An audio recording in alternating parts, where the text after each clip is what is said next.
Welcome to a Drop 10 Media Production.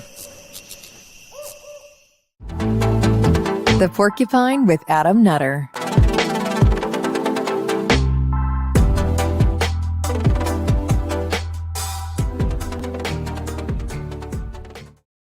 Yo, what's up, everybody? Welcome to the Porcupine. I'm Adam Nutter. You know that. Hey, but a good bunch of shows coming up. It'll be fun on the road and all that. Let's see. We're live. So my fucking punchline date got pushed back till May. Supposed to be there tomorrow. Sorry. It's May 3rd now. So May 3rd, Punchline Philly, but that's 2 months away. We got a bunch of local stuff coming up. I'm trying to think of important stuff that I care about more. March 24th, 25th, end of this month, be in Colorado with Robbie the Fire Bernstein at Steamboat Springs with our boy Kyle Ruff. It's gonna be a fucking banger of a show. 2 nights, Friday, Saturday. Tickets are probably available now, I would assume. I got them on my website, but they're for sure available on Steamboat's website for sure. That's gonna be fun. And then April 6th, Delaware LP convention. April 7th, I may be doing the Maryland LP convention. Not sure yet. May 13th, Georgia LP convention. Fucking doing the circuit, baby. So coming out. I also have other, again, local shows, traveling for other shit. I think I'm going to try to hit Texas later this year, the West, California. Josh Smith wants to go out there and do a show out there. That would be fun. So a bunch of stuff coming up. Go check out the Cult of Us, of course. Yay. YouTube.com/Cult of Us for that. Okay. Fun.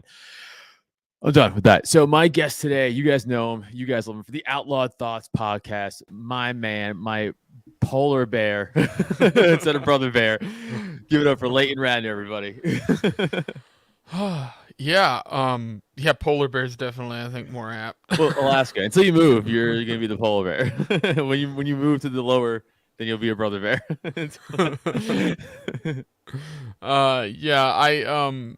We don't have a ton of polar bears up here. Everybody thinks that. No, I know you don't. It's grizzly bears and stuff, or whatever, like the Kodiak brown bears, right? Yeah, the real bears you got to worry about are Kodiak bears. Yeah. Those things are fucking inhuman. Yeah, they're so big, but polar bears are bigger, right? They're the biggest bears in the world, polar bears. Well, they are, but when you start to look at things like fat storage and stuff, like Kodiak brown bears have an insane just strength rating compared to all these other bears, because even though they're not bigger than them, they have muscle mass that's larger, so they can look smaller and still be it's because Kodiak bears are bigger and they basically became their own subspecies because they ate so much salmon and had no competition in the food market. You know, yes, right. I did. And so these are just bears that have red salmon, and so they're just as big as you can possibly get a bear, within the evolution, That's wild. Dude, Alaska's wild. You live in a wild land. Alaska reminds me of like the last Lord of the Rings style place that could possibly exist on Earth. Just fucking mythical creatures, danger at every turn, volcanoes. Yeah, it's I've had it called before the Australia of the United States. It is there's a bunch of shit that can kill you. The only thing we don't have is we don't have snakes. You don't have to worry about snakes here because this tool now people's houses. So there's a park in Anchorage, which is a bigger city here, and some guy had let his boa constrictor out, and a year later it was found wrapped around somebody's animal under their house, and it was in a trailer park in Alaska for a Yeah, year. it was just under somebody's trailer. How's a boa constrictor not freeze to death in Alaska in a year? I don't know, insane. but we've had a couple snakes that have popped up randomly, and they're always gigantic. They're never it's always some huge pet that somebody clearly let out that because I don't think a boa is somehow slithering its way to Alaska. They're too native to Alaska, dude. That's what I checked. What's not for that. Any PA where I am, unless you go into the fucking Poconos, into the mountains or something like that, you're not gonna ever run into a fucking snake or bear. Who gives a shit? You guys have. I might be wrong here, but don't you guys have black bears? Yeah. You guys Oh, have dude, those pretty there's a commonly. crazy, my father-in-law, this is like 2 years ago or 3 years ago, he hunts for deer, and he shoots a deer runs off, like he couldn't really track it right away. So he's like trying to find this fucking deer in the woods, and then he finally stumbles across it, and a black bear is pulling it away.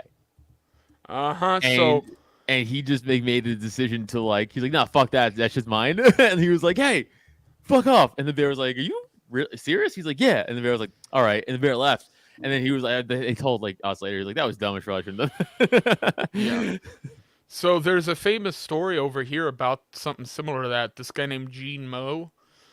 He was like in his late That's a 60s. bear hunter name. Gene Moe is a bear hunter name, dude. If I Yeah. ever heard one. Like, the Legend of Gene Moe hunted 14 grizzly bears with nothing but a fucking knife. Well, so And a rope. foreshadowing. So Gene Moe was hunting a buck or deer here in the state of Alaska near Kodiak of all places. For more foreshadowing, and he was in the middle of skinning the deer. If Adam lived in Alaska, he'd be picking a fight with a wild animal all the time, like the white guy in prison constantly Tyler knows starting me. racial riots. Tyler knows me. Adam Nutter starting fist fights with black bears. Aren't you looking at me? Only black and brown bears, I was though. gonna You say, leave this the polar is bears my alone. neighborhood. I live No, here now. so Gene Moe was like 67. He went out hunting. He realized that a bear was in the area that he was at. So he started to kind of turn back and head back the way that he came. And he had his hunting rifle, so he had some form of protection, you know.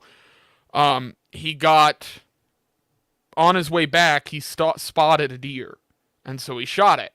And as soon as he started to cut into it and was crouched over, he got attacked by a Kodiak brown bear who bit into his arm. And I mean, the guy was 67, so it's not like this bear bit into his arm, crushed like bunch of ribs and stuff. Gene Moe continued to kill that bear with a folding buck knife that was about yay long. How? What, he hit in the neck? So he while he was on the ground, he was able to get the knife up, and he stabbed at its neck and chest a bunch, and was able to kick with his like hiking boots and get out from under the bear. And so when he got up, the bear got up, and it kind of went towards him, and he hit it right on top of the head and started stabbing it more, and eventually killed it. Damn, dude, that And guy's then walked badass. a mile and a quarter out of the woods with an arm that was like leaking like a sieve. And yeah, Dude, DiCaprio won an Oscar for playing a guy who for faking it. acting like a bitch. Acting like a bitch when he got attacked by a bear. This guy was like, nah, I'm old and I'll fucking handle this bear like a man. My favorite part of that story is the photo that was put in the paper of Gene Moe after killing that bear. In the background, while he's sitting on the couch, is that bear's skin all across his wall. That's an awesome trophy to have. That's like, dude, that's your kids' are gonna be like, dude, that bear? Yeah, because it's impressive because it wasn't with a gun. It was like, Yeah, no, and I he has- actually oh, had to he kill it had- with my hands. He has the knife like framed, and when you look up the size of the knife, everybody hears he killed a bear with a knife, and they assume like a Bowie knife. It's like or, a hunting you know, knife, yeah, like a yeah. giant knife, yeah. No, it was like It's so fucking cool. basically the equivalent of a little folding old timer knife, like something your So like fucking dad would have wild. carried, you know, in his back pocket. And it's like, yeah, he just that primal instinct shit, man. He's going to that fight or flight, like I'm just trying to live thing. That's fucking wild. If I don't start an animal podcast, I don't know what I'm doing. I gotta start an animal podcast. Oh, just talk about animals every podcast I do. But like, There were but, tons of there's like the natives, they have to deal with polar bears because there are areas where there's yeah. native But populations. I like this is what's so scary about polar bears is like they're like other bears is like, hey, this bear probably won't fuck with me. Polar Probably. bears will. Polar bear's like, no, I'm gonna eat you. Like, there's no Yeah. like, there's no food here. Anything I see that I could eat, I'm gonna just go after. And like, that's why it's creepy. If you watch like that old Nat Geo shit with like the guy like in the glass box and the polar bear's like just up on it, like that polar bear's trying to figure out how to get in there and kill you. Fuck all of that. Yeah. Well, and like what polar bears like, they are. It's not necessarily that they don't have access to food as much as they don't have this genetic experience with humans, because there's just not a like they've never had to deal with these big populations. So Yeah, it's like yeah. Yeah, the most they're coming across is these kind of pocket groups of native groups. And so when they do come across these villages, they have there's no, oh, these are humans, we're supposed to be worried. It's just, no, we're just going to eat and destroy everything we can get our hands on, including people. And so it's like, every once in a while, there'll be some news story of like, native guy gets killed or a kid gets eaten or something like that. They had recently, this is just a couple years ago actually, on the fucking military base, which is the largest military base in Alaska. It's the same military base that defends like a huge portion of the US from nuclear bombs. So this is a very sophisticated facility. And on this sophisticated facility, they had a like 28-year-old army soldier get killed by a bear in the middle of the fucking base. And like then the bear continued to attack like 2 more people. And they were like I'm like, you guys have fucking tanks. Did no one have a gun? Like, I don't understand. I'm just imagining like I'm imagining some like 26-year-old dude who's like just has his standard issue pistol on him. And that's what I'm kind of thinking might have happened, because the story is not like public. There's not a ton of info on it because it's all military stuff. Even a handgun would well, the stop thing a is, the bear military is carrying like 9mm now and 40 caliber. I know, but like still. Oh, well, so the problem is everybody has the same instinct. If they've never dealt with bears and they try to shoot a bear, everybody does the same exact thing, which is immediately point the gun at the bear's head and empty their magazine. And the problem with that is bears have skulls that super are thick, absurdly thick. And so if you don't have a gun with real stopping power, like a 12 gauge with slugs that I have right over here. Go for the soft, mushy part. Yeah, or like a 44. Well, that's the thing. Well, it's full of muscle and fat. And they have so much, there's so much like anatomy with a bear that's off because of the way they like sleep and eat and live and what their diet's made of and all this weird shit. So people are constantly trying to kill bears in an emergency situation, and they're like, oh, I'll grab my 1911 because it's a 45 and that's my bear protection. It's like, yeah, until it's not, and it bounces off that thing's skull and like you're dead. There was a story in New York where in like the projects, a lot of guys will let their pit bulls loose on the roof to like run around and shit. But cops in there, they do what they call verticals, and they check the project. So they go from like the ground floor to the roof, and the roof back down, and they check all the floors and stuff like that. So you have, and no one's allowed to. So that's a rule I want to say. In New York City, that's actually a crime because remember those public projects are owned, they're city property. They're not like that does make sense. Yeah. So they make it like you cannot go to the roof. Like it is like absolute crime. So like obviously cops and shit can when they're doing the searches. So once one cop goes to open the door, and then he hears like this fast gravel movement. He's like, what the fuck? Like, it's all gravel up there. And then this fucking pit bull just turns the corner and he goes, oh shit. And he fucking shoots it in the head, but the bullet just goes ding and just fucking keeps going. Just goes the other way. And he just pulls the door closed real quick. He's like, yo, but he did. The dog was fine. He didn't even fucking do it. Yeah. Just fucking brought the fucking soul. Well, because you don't get, like, unless the bullet has impact, it doesn't really actually get to do any damage. So if it's reflected, it doesn't get that. Also, pit bull skulls are also thick. Yeah, I mean, they're kind of, you can kind of look at them and go, you got a big fucking head. So it just fucking ricocheted right off. And I was like, oh, well, it didn't get me, so I'm fine. Yeah. I mean, there's some wild stories. There's one guy local to my town who killed a bear, like pretty decent sized brown bear, with a Glock 19, which is like, retarded. Like, don't do that. Don't even if your option is shoot the bear with the Glock or try to get away from the bear, I'm honestly going to suggest try to get away from the bear. 9mm. I used to have a Glock 19. It's just it's just plastic. It's really not, and it's almost like, you have people who come up from like other states where gun culture is kind of a thing, and they realize very quickly the gun culture here is still different, because it's like, no, like, everybody here isn't collecting AR-15s and, like, these tactical, kind of guns. A lot of what people have up here is, like, really big caliber elephant guns and giant revolvers and, slugs and shotguns. And it's a lot of, like, utilitarian, more hunting protection, that kind of stuff. Yeah, no, I figure. Well, yeah, it makes more sense. So it's like the last frontier they call it, right? So Yeah. it would make more Yeah. sense for that stuff because you're not also there's like no people. Like you're more likely to run into a moose probably in some places. In some places, There's not like the more. cities. There are more moose in Alaska than Yeah. people. Yeah. Really? So yes. Well, that's actually also I just realized like I don't understand numbers. Like I don't understand how many things are things. That makes sense. Like if you were like okay, Nate Bargatze just had a bit and it nailed exactly how I feel about numbers where he's like Leonardo DiCaprio tweeted out something where he's like humans kill 1 million sharks per year. And he's like, I didn't even know there's that many sharks. I was like, I thought there was like 950 sharks left. I don't know. That's how I am with things. I'm like, oh, there's that many. I'm like, I thought there was like, I don't know, 50 moose like left. No, so it's the same thing. Like Alaska is the most populated of moose, most populated of bear. I think we're either the most populated or second most populated of bald eagles.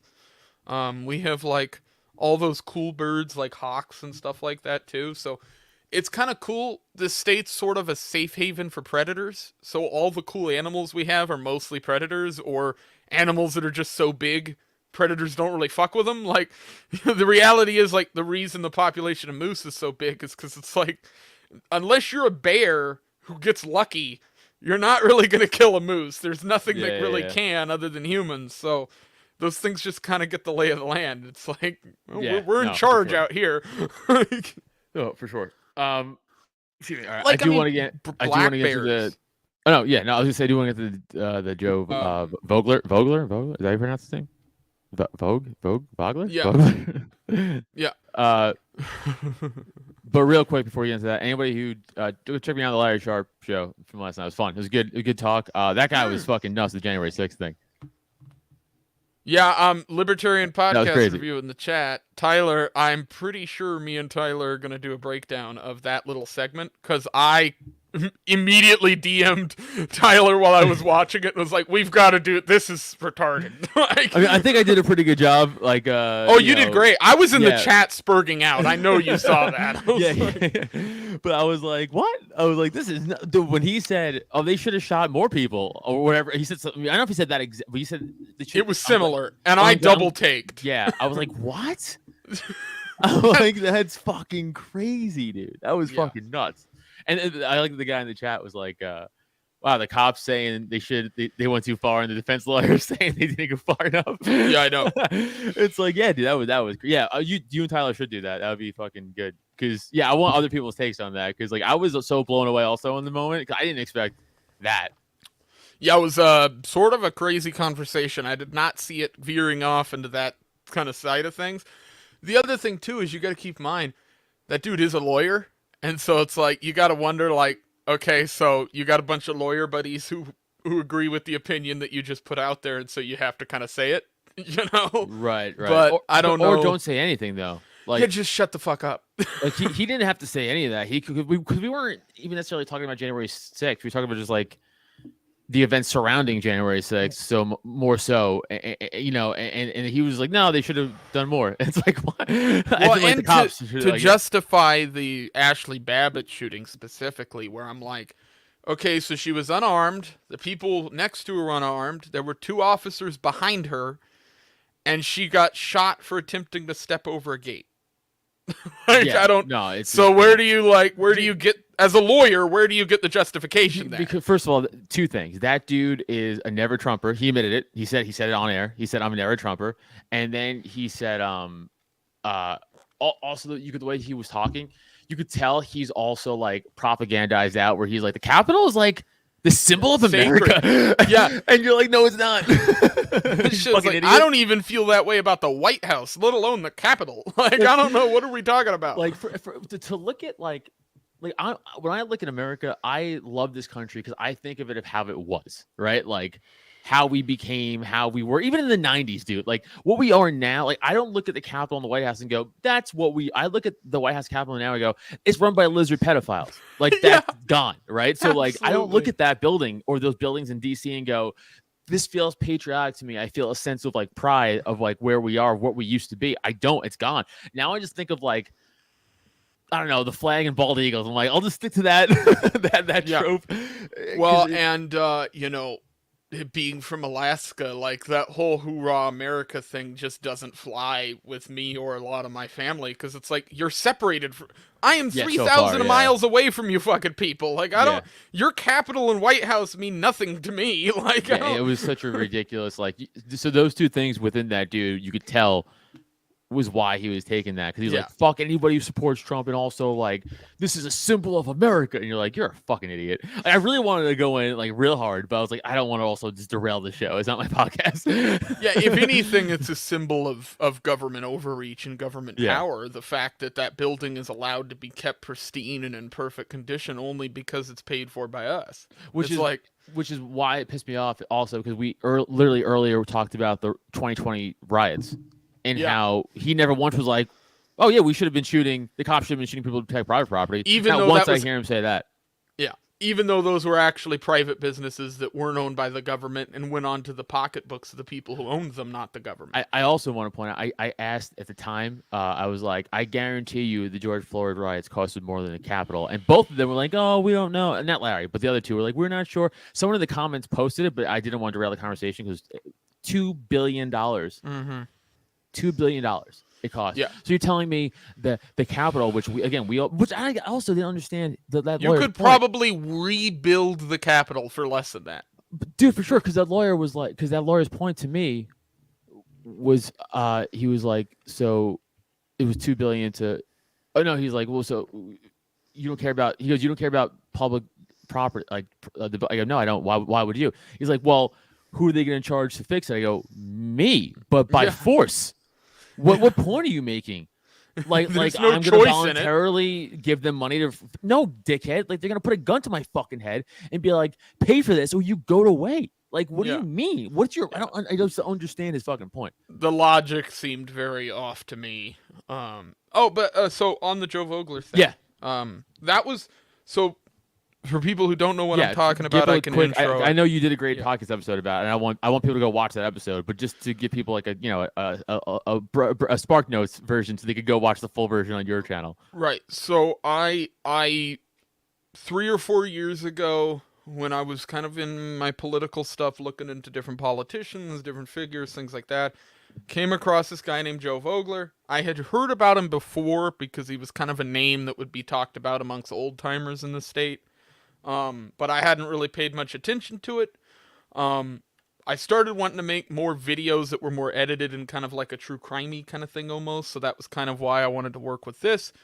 And then I broke down kind of my process for building these kind of things and what I did with this and what I'll do with the next one I'm working on. Is I will collect all the news stories that are out there. I'll go through like the Internet Archive, I'll go through Google and all that kind of stuff, and pull all the different news stories and just accountings of what happened. And what I found with the Joe Vogler story is that none of them were consistent. The story was all over the place. The facts that were put out by the cops was all over the place. The facts put out by supposed witnesses that were interviewed by people that weren't really witnesses, things like that. But to break it down on more of a basic kind of explainer is the actual thing that happened. This guy named Joe Vogler founded this party in the state of Alaska in 1974 called the AIP, or Alaskan Independence Party.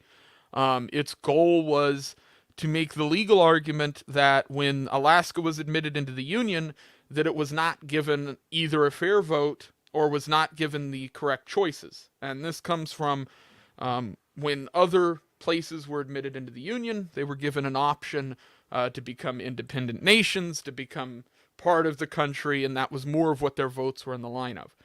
47. When did Alaska become a state? Alaska was made a state in 1958. Fuck, I was it 10 might have years been off. 59. Okay. I think it might be 59 technically, but the vote and everything was held in 58. Okay, and Hawaii was last, correct? Was that after Alaska? So Hawaii was what, 60? 50. They became a state in, I think 61. Damn, dude. Something like that. It wasn't Parents far were like after. 6 years old. Yeah, people don't realize that Alaska has not been a state for like I thought a it very was. long I thought it was time. 47 to 50. I thought it was around that time. I thought it was like right after World War II that both Alaskan. I always thought it was like the 50s, like the early fit. Like So the push for Alaska to become a state came from, you're correct to think the Second World War, because that is kind of where it started. During the First World War, Alaska was kind of used as a middling point. Right. And they kind of realized at that point that it has some strategic value because of where it's placed. And then by the Second World War, 1935, this pretty well-known admiral or general that's was talking to the Congress.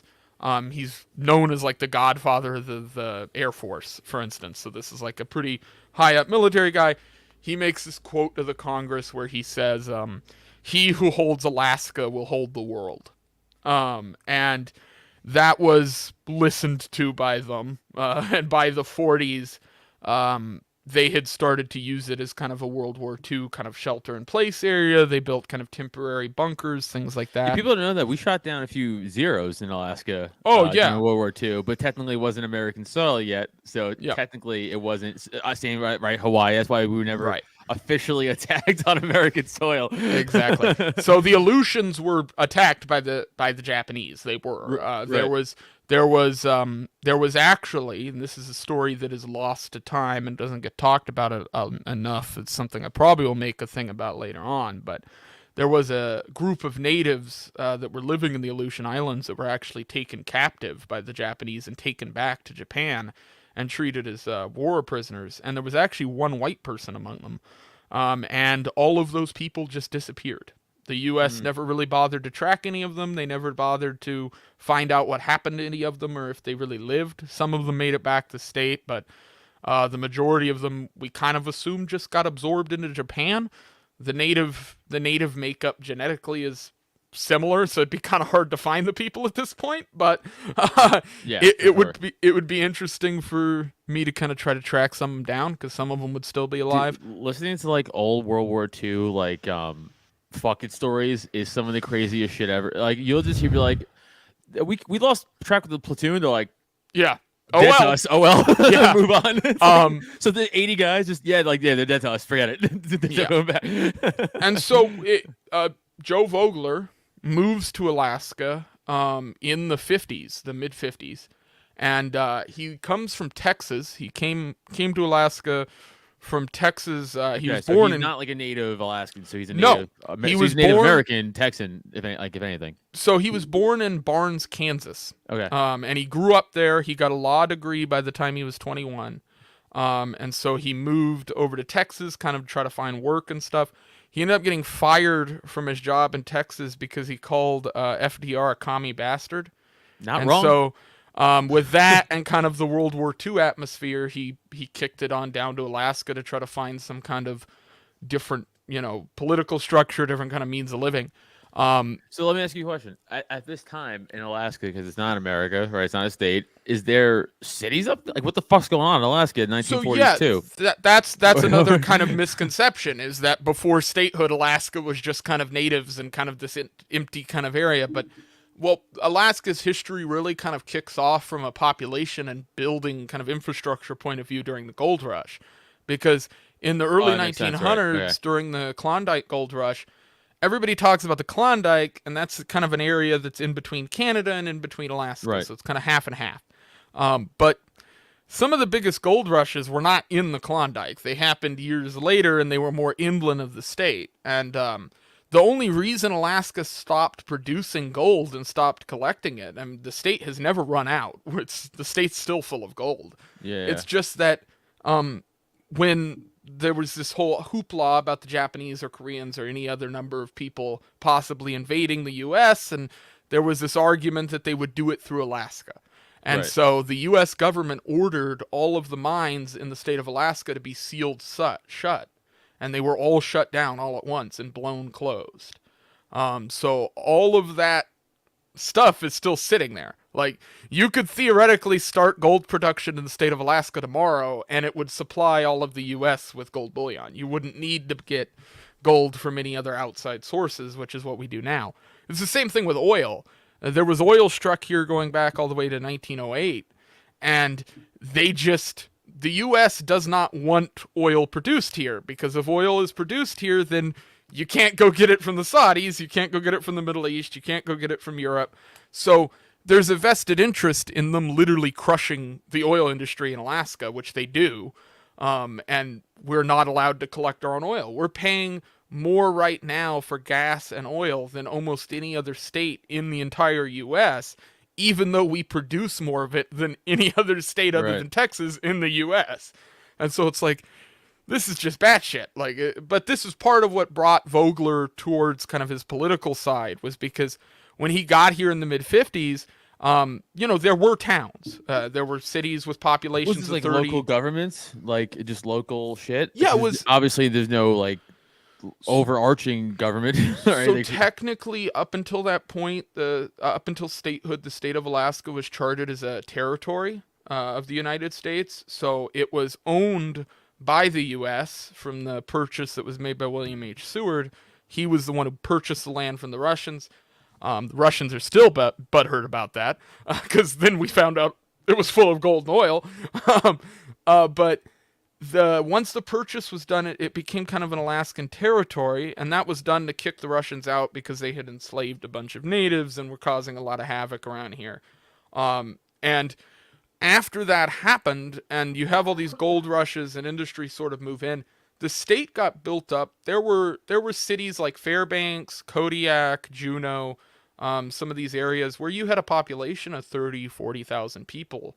But it was very off and on because it was harder to produce things during the winter. You couldn't really mine during the winter. So you have sort of this kind of gone one day, there another kind of population. But by the 50s, when he arrived, the Army Corps of Engineers, because of the Cold War ramping up, because of the end of the World War II and all of that stuff, the Army Corps of Engineers had, with the CIA, come in and built.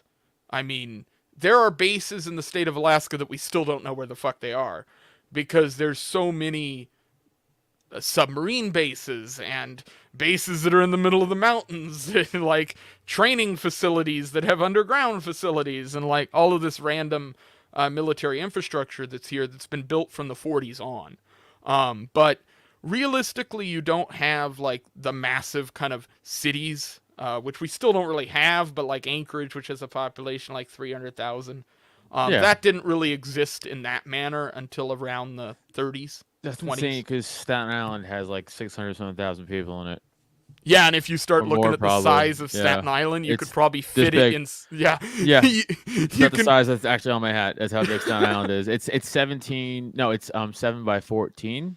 I think that's it. It's very small. So if you drop the state of Alaska in the center of the United States, one side of the Aleutian Island stretches all the way to one end, and the other side of the island stretches all the way to the other end. Yeah, it's so big. I know people don't understand how big Alaska is. I know Texas too. Even people don't get how big, especially like Europeans. I'm fucking sick of their goddamn mouth. Like they'll be like, we could see 40 countries, and it's like, yeah, because if you went to fucking Texas and drove across Texas, it's 9 hours. You're still in Texas. You could drive 9 hours in Europe and hit 17 countries. Like, it's crazy. Yeah. Well, Texas and Alaska specifically, Florida has some similarities because of how long it is. Pennsylvania's big too, dude. I mean, I live, right by Philly, and to get to Pittsburgh is a 6-hour drive. It's a fucking big state. And that's, so for relevance, Philly's on the east coast of like east side of PA, and Pittsburgh's like on the west side of PA. They're like the opposite ends of the two major cities. So it takes 6 hours to get across the goddamn state, dude. It's big. New York is also big too. Like top down. The funny thing too is in the state of Alaska, like there's no like highways in other states like have a kind of motion to them where they're like, you're going north, so this road goes north.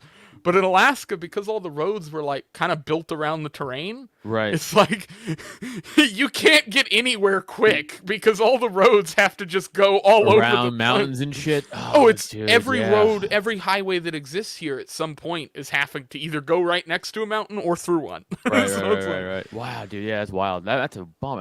But less people. It's like, I mean, dude, significantly less people. Like, again, I just had to go stand down like a month ago to see a doctor for my fucking stupid neck, and like it's a nightmare. Like driving on the main roads. I was like, dude, I'm so glad I'm the fuck out of here. And like again, now take Anchorage with Almost probably less than half of that. With a much bigger, I'm assuming a much bigger layout. Like, what traffic are you hitting? Like, Yeah. it'd be crazy. So to hit that's the traffic. thing.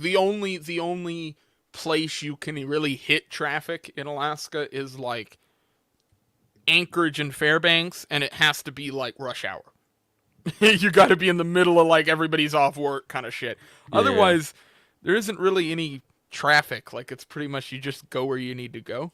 And then getting back to somewhat what I was kind of running Yeah. on, the after he arrives in the state, he gets in this sort of legal battles and random things. He starts writing papers for the city papers in the state, like opinion pieces, talking about how what the feds are doing in the state of Alaska isn't right, what's going on isn't copacetic.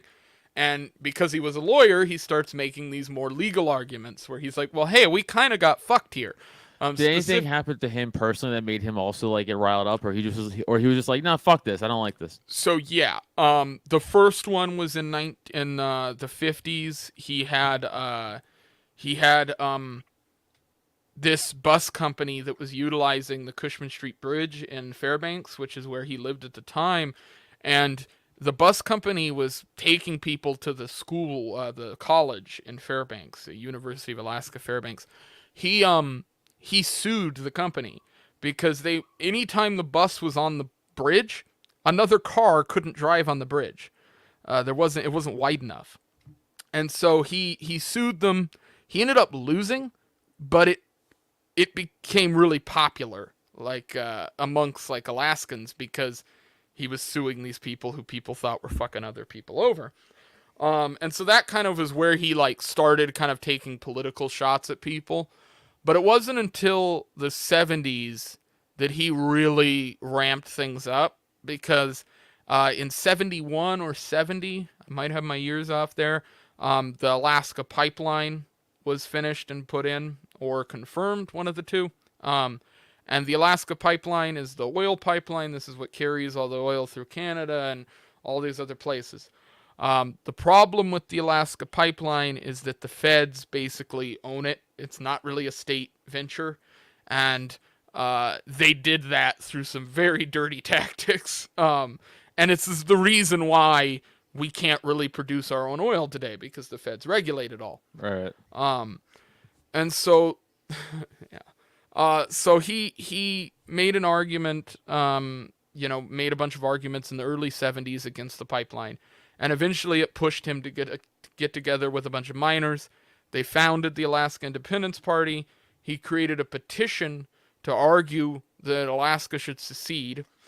And that petition ended up getting over 10,000 signatures in the state. And so at the time, the population was like 150,000 people. So he was expecting to get some kind of response from the Congress, a response from some kind of state person who was already here. He didn't. He was ignored completely. And that's what actually drove him to create the Independence Party and decide, okay, well, then we'll do this the political route. Created the party. It became recognized by the state of Alaska because of the size of its popularity. It became the second largest party in the state at one point, and then became the third largest party in the state. At its peak, it was something like, I think the highest they got in an election was 5.4%, which doesn't seem like much, but when you take into account that at the time all you needed to be recognized was like a quarter of that, and no third party in the state had broken 1% ever. Like, it just wasn't a thing. So would they be considered more like closer to like the Libertarian Party, like the Constitutionalist Party or something like that? Like, so yeah, Vogler claims, there isn't a ton of proof around this, so I'm very touchy to kind of submit it as fact, but Vogler claims to be one of the co-founding members of the Alaska Libertarian Party. okay.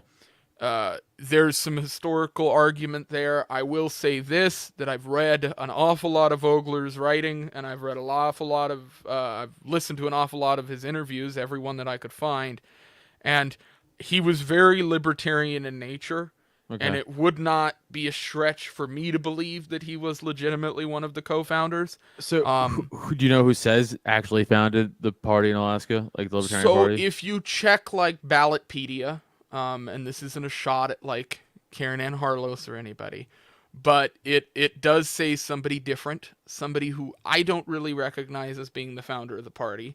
But it is something that's contentious with state people here, because the AIP isn't like they're not siding with the libertarians publicly. Like they're still much more of a constitutionally based party.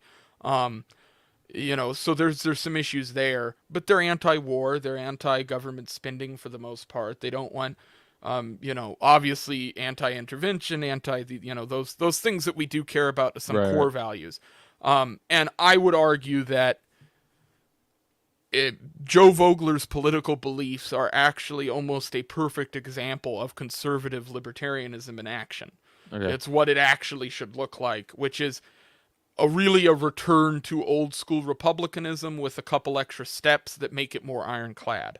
So, these are statements. He has some very famous quotes like, there's nothing more I hate than the federal government. The fact that he was not buried in America. He famously said in an interview that I will not be buried in the state of Alaska. I will not be buried under the United States flag. I'll be buried in Dawson, Canada, and they can bring my bones home when Alaska is an independent nation. Damn. And him and his wife were both buried in Dawson, Canada. And if you drive through Canada, please go check out the grave, because it is something I give a shit about if you are going through there anyway. They're in a really cool spot, and it's like a cool park you can go check out and stuff. But he was, in my opinion, one of the most principled political figures in the United States, period, let alone the state of Alaska.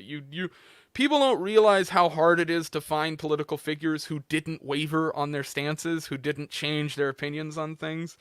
I mean, obviously there's the Ron Pauls of the world, which is who I mentioned in the documentary thing, was that Ron Paul was sort of my introduction to those ideas.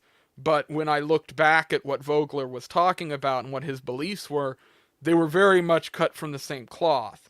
These are two people who were principled to the max, would not waver on what they believed in. Vogler, I will challenge any person to find me a quote or thing he wrote or thing he said on camera or on a recording that goes against any of the previous things he stated. And that's something that I think is non-existent in politics, So yeah, it's definitely cool to see somebody like that. And then, his death. So that's where it becomes sort of more of this becomes more interesting. And in 1984, he wanted to go to war with the federal government by way of using, he operated a mining operation. He had 300 acres of land he developed. He wasn't a poor guy. He was very wealthy. And one of the problems that was happening in the state of Alaska is the federal government wanted to take away miners' rights. And I didn't make money. It was from lawyering. No, land development and mining. He was a gold miner, and he had a very successful mine. When he died, he still had tens of thousands of dollars in gold sitting in his home, and I think his estate was over $2 million, which in that day and age is a lot of money. Yeah, for sure. It's still a lot of money. Yeah, it's still a lot of money. But he was one of the richer people in the state of Alaska at that point, which is, I think what gave him, a lot of people took notice, because he got rich, not off of his parents, not off of doing that. He came to this state with not very much money and worked really hard and built up a sort of empire, 300 acres of developed land, mining operations. And, but he in 1984, he took D8 Cat, which is like this big piece of equipment that people use to move across areas that have like ice and different terrain. And he took it across federal land, which was legally considered a national park. And that is how the federal government took miners' rights away from people in Alaska. They just came in and said, well, all of this land that you guys were previously mining on for the last 70 years is now a federal park. And so in order to go on it, we have to confirm it. And he decided he didn't want to go through their permitting process. So he just went anyway. And when they stopped him with 2 helicopters with armed guards while he was out there. And he believes that they were going to kill him. He believes that they had body bags there to eliminate him then, and the only reason that it didn't happen was because a local pilot to the area who had a small plane flew overhead while they were questioning him and starting this whole thing up. Mike Gravel, yeah, Mike was cool. I was going to post that joke. Leighton, do you have a definitely going to say opinion of former U.S. Senator from Alaska, Mike Gravel? Gravel, I've heard it pronounced Gravel. I don't think know I used to for follow sure. that guy on the Gravel University, right, on Twitter or whatever the fuck. Yeah. I mean, he was a little left. Little left, but fairly based on some But yeah, topics. exactly. That's why I used to follow him, Yeah. because some stuff he was good on, some stuff he was terrible on. I personally, I don't find his ideas personally abhorrent, especially being that his position is more from an Alaskan position and not from a, hey, I want to be in charge of the world thing. It's more of, no, I know how this state works kind of thing. Right. And that's why I just genuinely Alaskans just do not trust outsider politicians, because it's like, no, you've never you don't know how the culture here works. You've never been here. And there is a certain attitude here where it's almost like Hawaii is the same thing, where it's like, no, our way of living is just different than you guys. It's just right. And it's not like a bragging thing. That's just the reality of the situation. Everybody here it's a lot more rural living, and it's not the same rural living that you get in Kentucky or Kansas. It's rural living you're cut off from the rest of the world for months at a time. Yeah, for sure. So I think there's a lot of that. But no, Mike's he's written some good stuff, and I've seen good stuff from him. There's when Vogler when he did that with the cat, they stopped him. There was this whole lawsuit. He took it all the way to the Supreme Court. Again, eventually lost, but pretty much at that point, every time he lost. So what was the law exactly? Just that he was encroaching on federal land, that. So they claimed he was damaging the there's a word for it, but it's this type of plane that he was driving across. Okay, so he was damaging natural terrain essentially. Exactly. And okay. He argued basically that we have a right to produce roadways for the use of public people. And right. He claimed that the tracks on his cat were making a natural roadway that existed forever. It's called the Bildenberg Trail. It's been there in Alaska for going back to the 1920s. It was used by trappers and miners. So it was. So this is when you're saying. So when he was doing that is when they just kind of raided him, so to speak. Yeah, so to speak. Yeah. So there was a show of force. Obviously. It was 100% a show of force, because you don't need fucking Blackhawks and. No, they SWAT took teams. 2 helicopters with, I believe, 6 armed people to go and stop a guy who was at that point in his 70s, early 70s, with 2 20-year-olds that he had hired to go help him mine, who were unarmed, and so it was very much like a show of force. Hey, don't fuck around. And because he was already political at that point, double fuck you. You got a big target on your back. Yeah, no, but that's why the Bundy Ranch incident I think is so fucking important. Yeah, because it really goes to show you where you have the law coming down, being like, we're gonna take your shit, and then the guy's like, all right, hold on, give me a day, and they're like, and then he comes back with a bunch of other guys with arms, and then the law enforcement's like, hey, let's talk about this. It goes right from it levels the playing field in 2 seconds. Different event, but one of my favorite things I've ever had said to me by an old timer was a sourdough, which in the state of Alaska to be called a sourdough, it involves doing specific things. It means you have to have fucked a native woman, you have to have killed a bear, and you have to have mined or panned for gold in the Yukon. Fuck yeah. That's a bucket list item in my life. Yeah. In order to be an actual sourdough, people use that word, but it's no, sourdoughs were an actual thing. Dude, that's so cool. It was yeah. But this was an old sourdough who's in his late 70s, who I used to be buddies with. He used to drink at the bar down here in Seward. And we were watching a documentary in the bar about Ruby Ridge. And he goes, he had watched it on TV when it happened. And so he was like, when that happened, I was sitting in the Thorns bar, and he points over to the other bar in town, and he goes, and the day that happened, we all kind of looked at each other and said, couldn't really do that in Alaska. and I've always carried that with me, because the reason he said that is because the culture up here with back then when that happened. Right. Like, if you had gone into a small community and shot somebody's wife and kid, the other people in the town would have been surrounding you.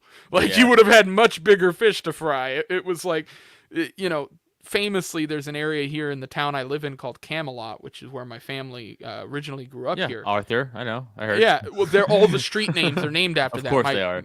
Yeah, my grandfather, Merlin. My family, he lives on Merlin Street. There you go. My family was the first people to live in that area year round in the state of Alaska over here in Seward, and every time Archimedes way.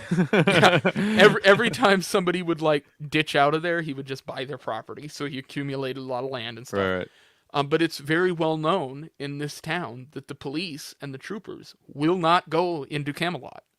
Because back in the day, there was a guy who barricaded someone in their home because he shot their dog, and the cops showed up, and the guy who got his dog shot used his rifle and shot the dude while he was in his house, and then took shots at the cops and was actually able to repel them.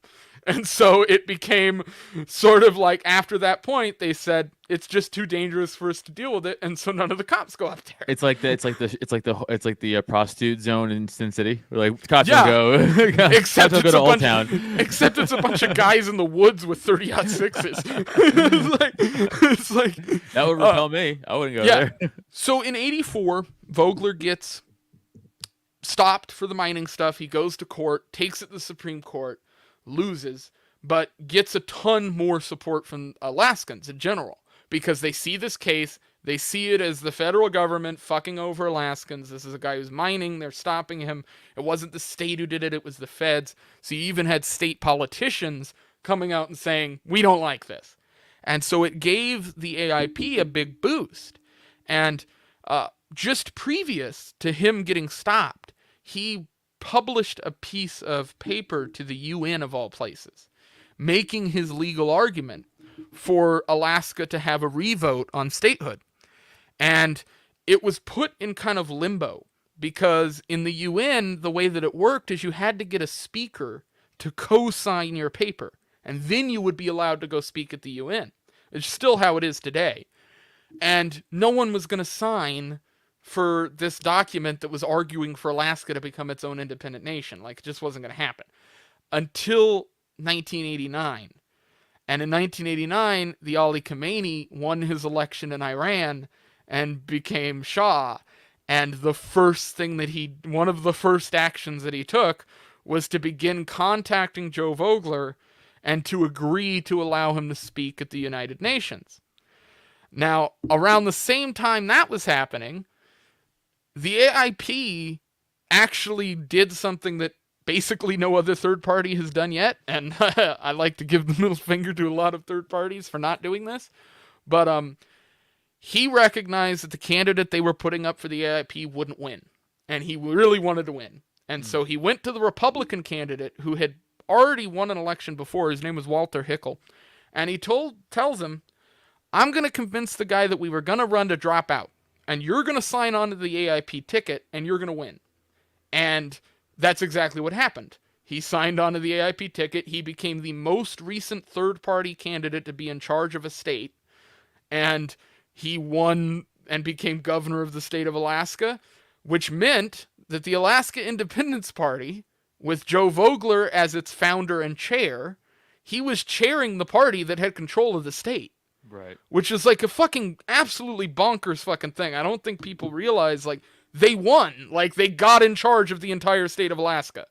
Like, Walter Hickel was not as in favor of secession as the rest of the AIP guys.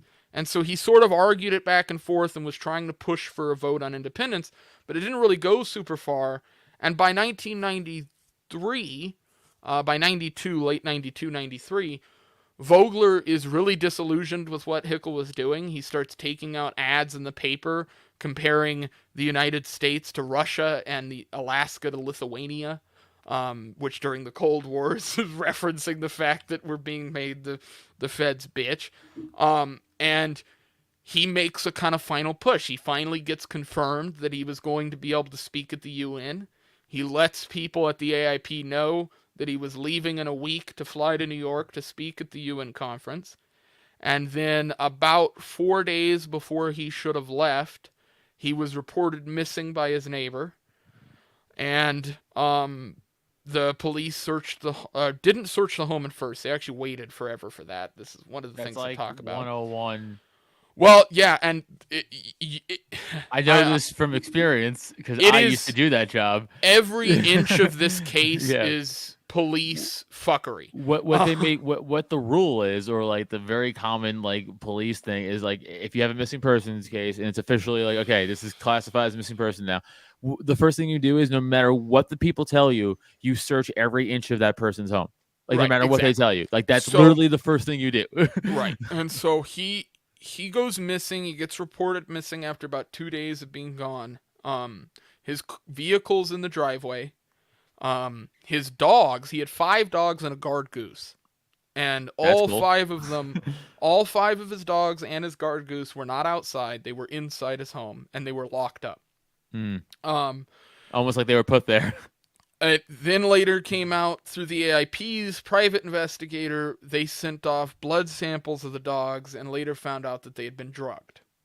So that was and the police's argument. Drugged the goose too. the police's argument for the dogs being drugged was that Joe Vogler, a guy who everybody in this town and everybody socially knew was like those dogs were, that's who he lived with.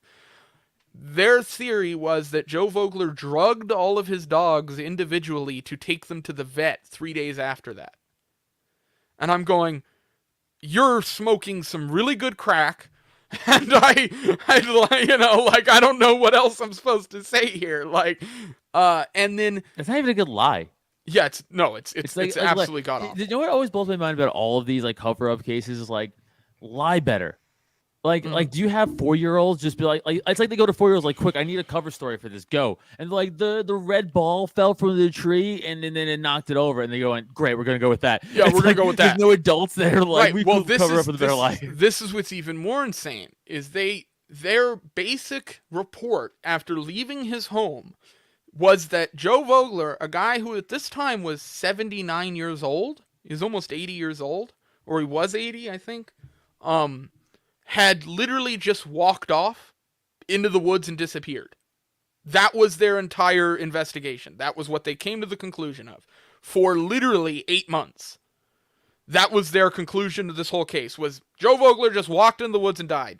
It's like, this dude's lived in the state of Alaska for 50 fucking years. Like, do you not, like, I don't understand what we're talking about here. This guy didn't walk into the woods and die. Like, this is a dude who's been trapping and hunting and killing shit since most of those cops were still in diapers. And it's like, it was just really condescending to me the way the cops covered the entire thing. And then 8 months later, the police are getting pressure from the lieutenant governor of the state to put an end to the case and find out what happened. Everybody is spreading posters around that said, "Where's Joe?" And it became kind of this social thing in the state to try to find what had happened to the guy. And about 8 months later, there was an anonymous report. We don't know who gave it. We don't know why they gave it. Who said, somebody borrowed my truck and returned it with a bullet hole in it. And so the cops make the claim that they connected the driver of that truck to a guy named Manfred West. They then, instead of waiting for Manfred West, so Manfred West was supposed to be in jail. He had already been arrested for burglary and multiple other charges. But instead, the police released him to a halfway house and then just told him to leave and kicked him out. And so the only reason this guy was free in the first place was because the government let him go free. And this was a dude who was already in for check forgery and burglary and all these other charges. And was looking at like 8 years. So he gets out. He flies back into the state of Alaska at some point under a fake name right before Vogler goes missing, which is also really suspicious. But when he escapes this kind of halfway house, gets let out, he goes to his stepbrother's cabin. And the cops know that he's at this cabin, and they want to question him about the fact that they think he was driving this truck. So if you were cops, and you knew a guy was at a location, and you needed to talk to him, and you called him, and he wouldn't answer, and he wouldn't call you back, he wouldn't come talk to you, but you knew where he was geographically, like, the last thing I would suspect you to do is surround the house and put this guy in the most volatile situation possible. But that is precisely what the cops did. They literally used a junk RV, they crammed a bunch of officers in it, and then surrounded the fucking place, saw him with a rifle, and then supposedly he lit the cabin on fire and tried to kill himself. The problem with that is he didn't die. He fell into the crawl space of the cabin, which filled with water, and so he was just fine. And then the police made the decision to let the cabin burn completely. Oh, we call that... To not try to put it out. We call that Waco. Yeah, exactly. They literally did not try to put the fire out. They decided, because they believed there was live ammunition inside the building, that they would just leave it to burn. They just stepped away, let it burn to rubble. And it's my opinion that I don't think the police thought he was going to be alive. I think, quite frankly, they wanted him to be dead. Yeah. I also think they were it's possible to show up to a pile of bones like a cartoon. Yeah, I also don't think it's necessarily a foregone conclusion that Manfred West is who started the fire.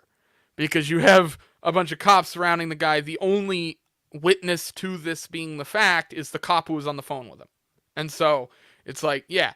But supposedly, during this conversation with the phone, and this one officer, he admits to killing Joe Vogler. Says, I killed him. Claims that it was self-defense. Fuck the police. Claims that it was self-defense. That he went to Vogler's house to trade him C4 explosives, and to sell them to him. Vogler told him to leave the James property. Bond, calm down. Yeah, it's like, really talking insane. about? So he claims he went there to sell him C4 explosives. Vogler told him to leave the property. This is why it sounds fake, because C4 is something that people who don't know anything about like real life explosives or weapons talk about because it was in the movies. Right. So it's like saying a nuclear weapon. It's like it's the same shit. He had like, plutonium. It's the same shit. It's like you're not a Bond villain, dude. No one's doing C4. Like, what the fuck are you talking about? Well, and I'm assuming the reasoning he was using is like, oh well, he was into mining. But if you actually look into like how often C4 is used in mining, it's dynamite. It's like dynamite and TNT and shit, right? Yeah. And so that was complete horseshit. And the reality is, I'm family friends with one of the prison guards who was at the maximum security prison where Manfred West was. She was in charge of the block that he was in. And she was very candid in saying that guy is the biggest lying piece of shit that's ever walked the face of the earth. The guy will just tell everybody in the prison that he's killed all these people that he hasn't really killed. Right. He had mental problems. He was a drug addict. He was a thief. This was a guy who was not of sane mind and body. It wasn't like this. And when you start really getting into the like minutia of it, the details, you start going, okay, well, this guy flew in under a fake name. The only reason he was out to be able to kill anybody was because the cops let him out. And you almost get to this idea, was like, this guy's kind of like a perfect patsy. Like, you created a dude that you could just pile this entire murder on. And that really sort of is confirmed to me in the fact that when eventually the way they find Vogler's body is not because Manfred West told them where it was. Okay. It is because a jail cellmate, supposedly, because we don't have this guy's name, we don't know what jail he was from, none of this is public, told the police the location of the body. And so the cops go out there, they find the body. It's been there for 16 months at this point, since he had gone missing. They, at this point, rule it as a murder. They charge Manfred West. And then when it gets to court, everybody's expecting, because at this point, everybody in Alaska was like, this is a conspiracy. All the AIP people were not trustworthy of the situation, even back then. So when this goes to trial, this was like everybody going, okay, we're going to get some kind of comeuppance. Whatever happened here, the facts will get laid out. Manfred West enters court in a bulletproof vest and pleads no contest to the charges for reduced sentences and better prison placement. And instead of going to a maximum security prison for the rest of his life, the only time he ever spent in maximum security was when the prison was being renovated. And he spent, and still is in prison today, in a minimum security facility, which is absurd. This is a guy who has like burglaries, check forgery, and then murder. It's like this. You couldn't get a better candidate for fucking for maximum security. It's like, so he got a sweetheart deal, and in return, he was already going to jail. So, it makes sense to me that if you were in the position of Manfred West, you were already at the age he was, you were already an addict, you knew you probably weren't going to last all that long, and on top of it, you're stealing, you're in trouble already, you're looking at like 8 years in jail, or in prison, and then the government comes along and says, hey, we need to get rid of this dude because he's about to fly to New York and give a speech we don't want him to give. And in return, we'll make sure you get taken care of or get money. And then when he did it, he just got blamed for it all and got fucked.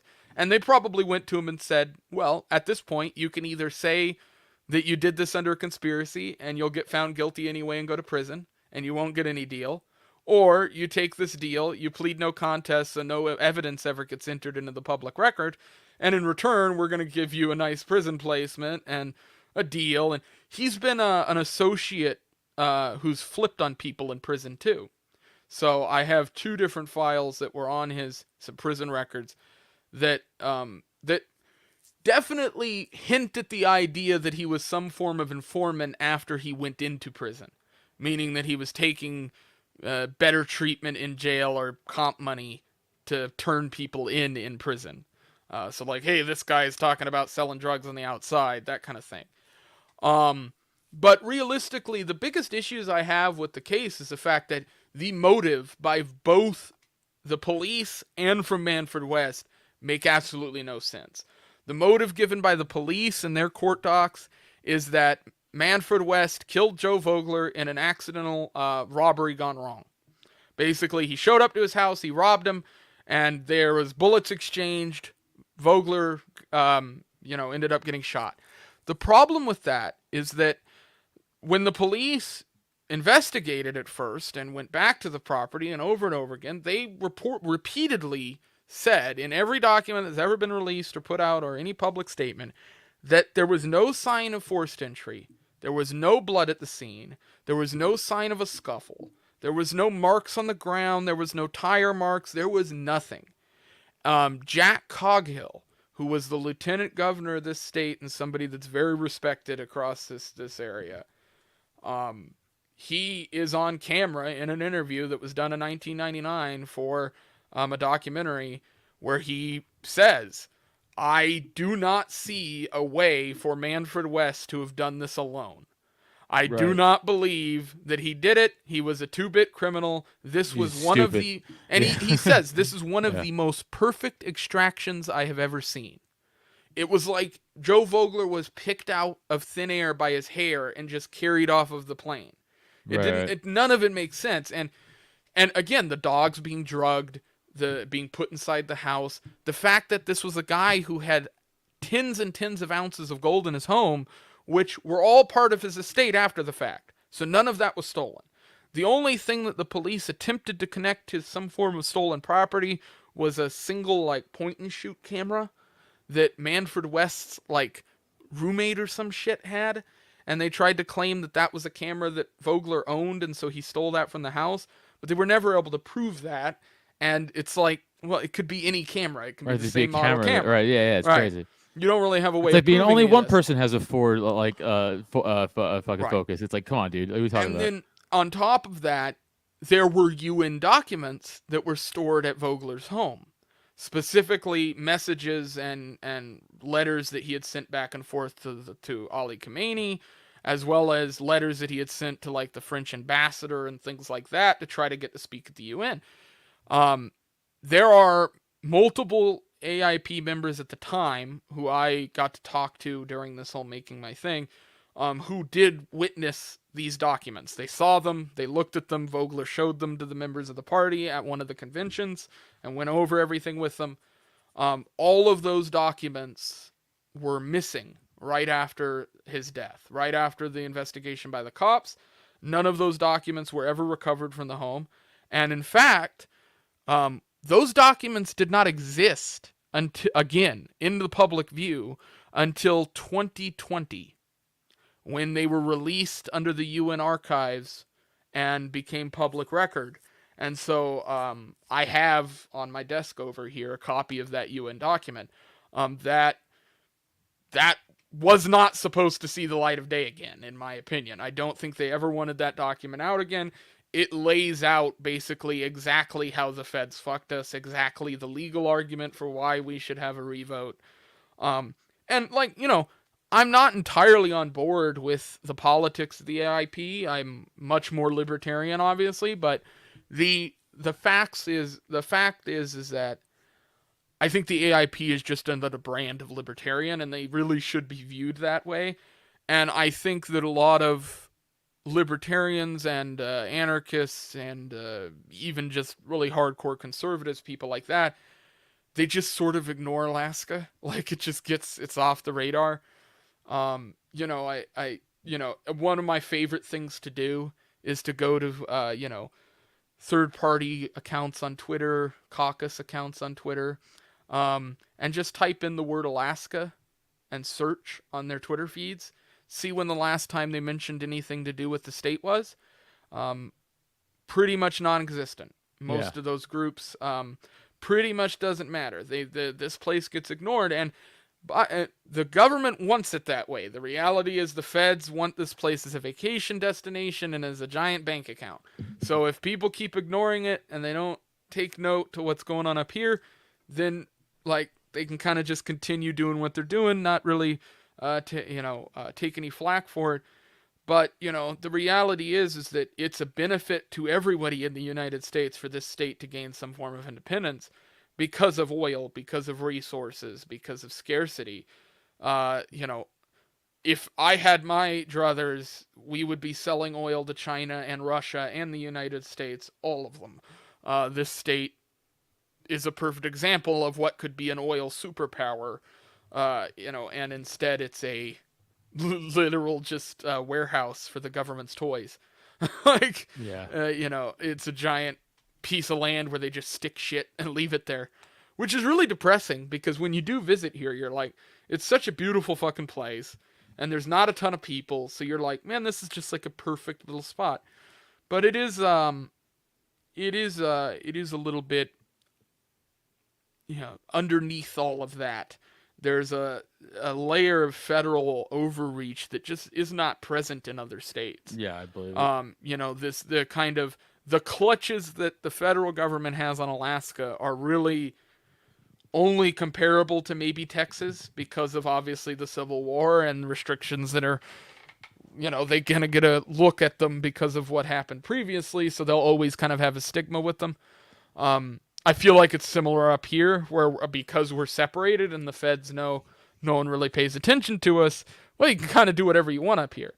It's the reason why the largest underground explosive that's ever gone off on the planet was blown up here. Right. Amchick Island, it was a 5 kiloton or 5 megaton, whatever the equivalent is, nuclear bomb that was detonated underground.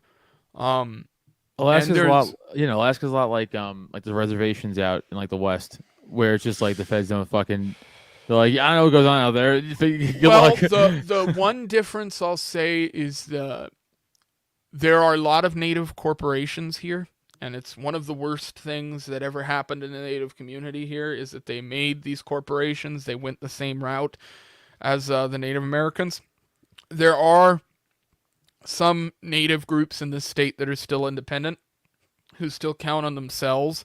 I think a lot of libertarians also kind of ignore the native populations here because they see it as sort of the same as the Native Americans in the rest of the U.S., but the living style of Alaskan natives is very different. It was almost in a way sort of, dare I say, sort of communistic in the way of like it was all community trade based because you live in these areas where there is no supermarket. You produce your food for your little village, and then the village next door might have access to different food. And so you're going to have to trade, you're going to have to bargain, you're going to have to do these things. So there was always a market involved with the native groups, but once the government got involved, it went the same way as the reservations, the welfare programs and right. Taking it over the schooling, which is a big part of it. the next story, the two next stories I'm covering on the channel that I'm making similar docs like the one I did on Vogler.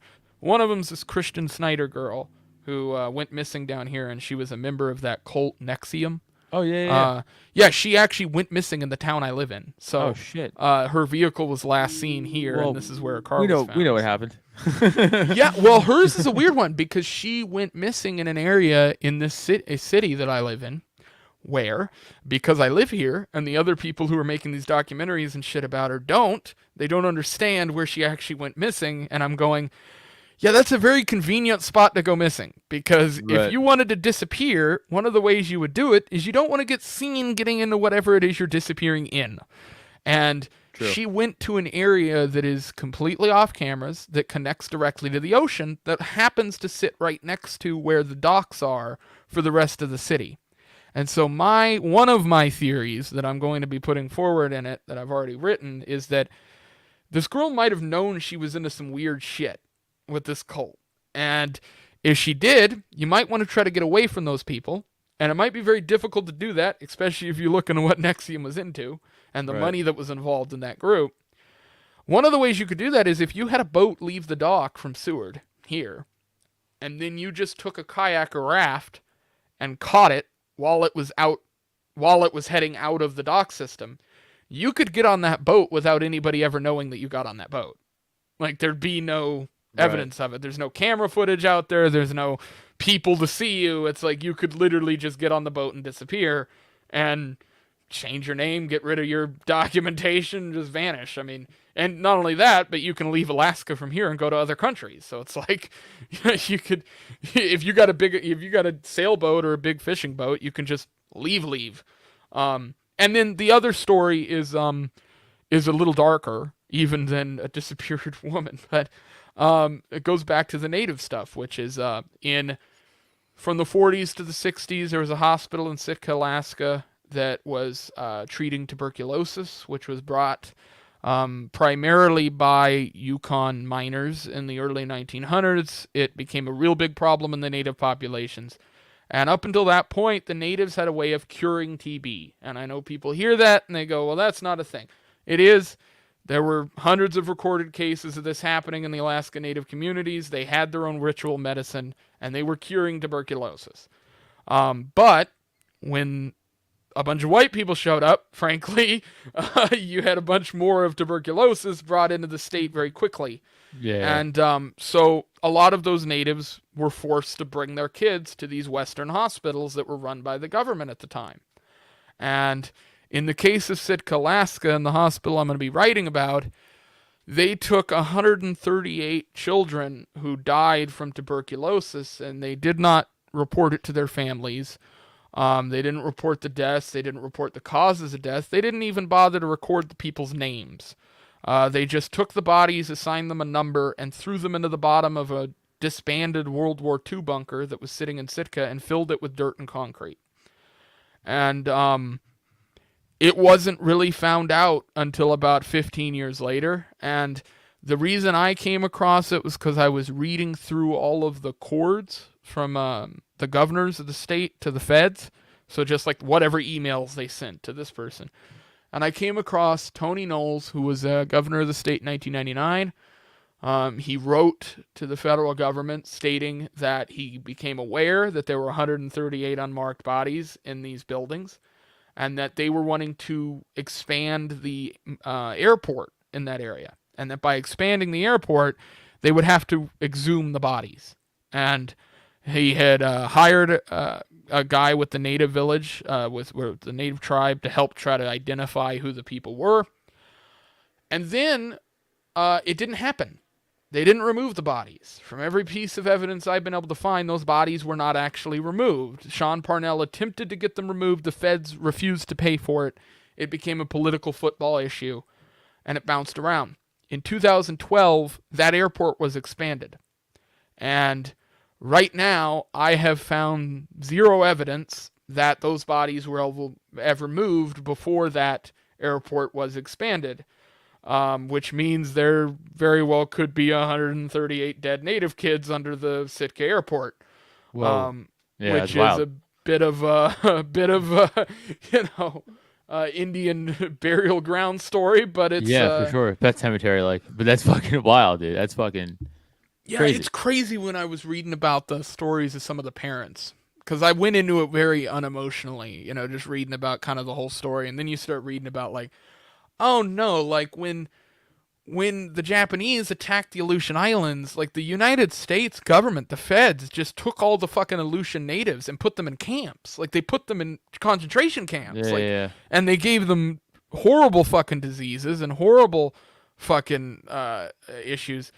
They had kids getting moved over to other camps and separated from the families and shit. And then on top of it, when your kid did get sick, you got to worry that if you send him to the hospital, they're going to throw him in a pit. This is, so it's going to be a darker one, but I'll try to make it, a little interesting.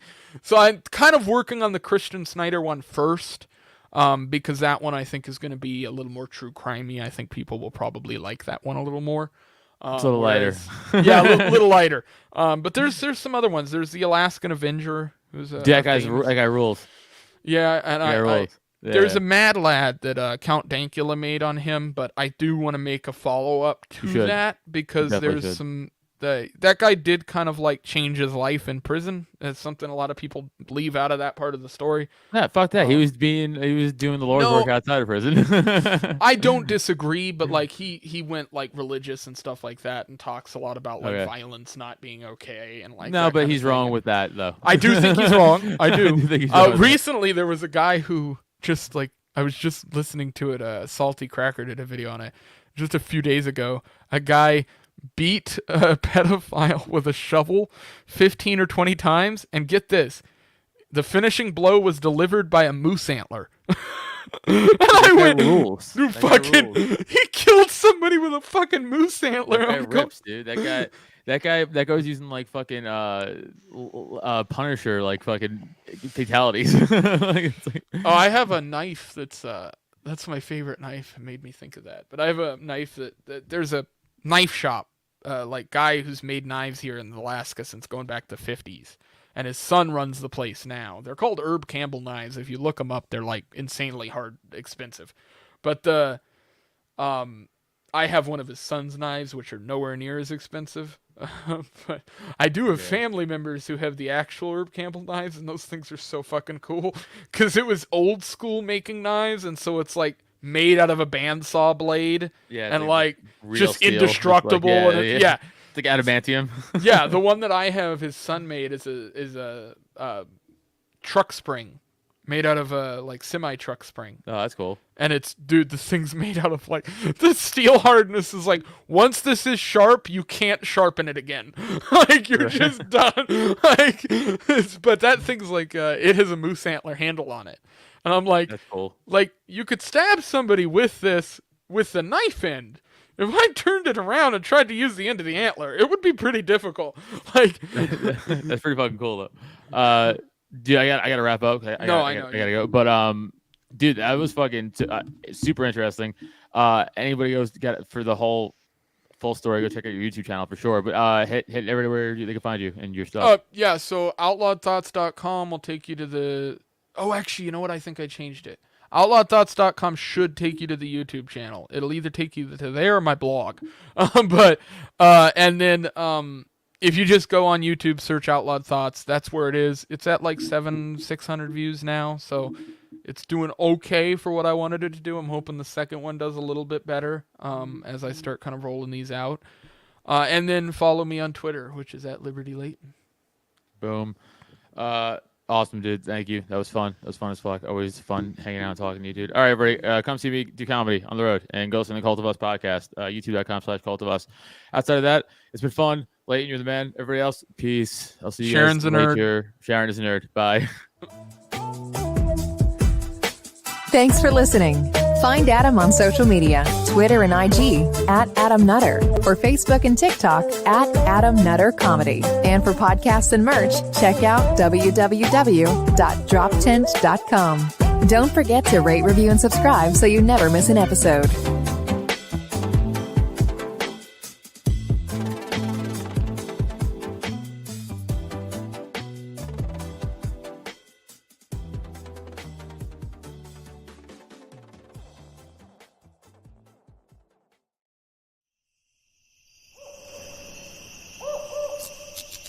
This has been a Drop Tent Media production.